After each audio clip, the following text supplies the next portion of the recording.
There is this vote in the European Parliament on these car emissions, and it comes after what we've seen, that scandal involving diesel emissions with many European manufacturers in recent years, and also the fact that Donald Trump has essentially all but scrapped carbon emissions on cars in the United States. So the European Union feels it's got an onus to step up to the plate and to impose these limits, particularly on the car industry. So what is being proposed by the European Commission initially was a target of 30% by 2025.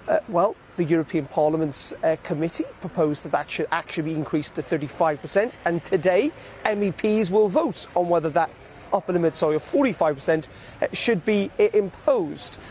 Now, what are we expecting? Well, we're expecting that it could be a rather tight vote, not least of all because Angela Merkel in recent days has come out saying that she opposes this increased limit of 45%. She wants to keep it at the Commission's proposal of 30%. It has instructed her German MEPs to vote that way, but we are expecting it to pass. That is not to say, though, it automatically, as always in these cases, becomes law, because it will have to then go to the EU Council, and each individual member state will have to back it. And even in those circumstances, the Commission potentially could still have a veto. So it would be a start to the process, but far from the ends. And of course, the car industry is still very strong in Europe. How strong might that backlash against this new regulation be?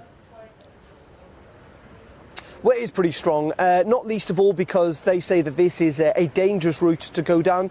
As you say, 6% of people in employment in Europe employed in the car industry or in related industries. It makes up an enormous part of investments when it comes to R&D across Europe as well. And that is why we've heard, indeed, from the automobile campaigning groups who've been banging on the doors of MEPs over recent days, saying that this is an aggressive move that will be disruptive, especially to certain member states. They are campaigning hard. Green campaigners say this is necessary, of course, to combat climate change. We think MEPs will back it today, but as I say, whether member states will, well, we'll have to wait and see until next year.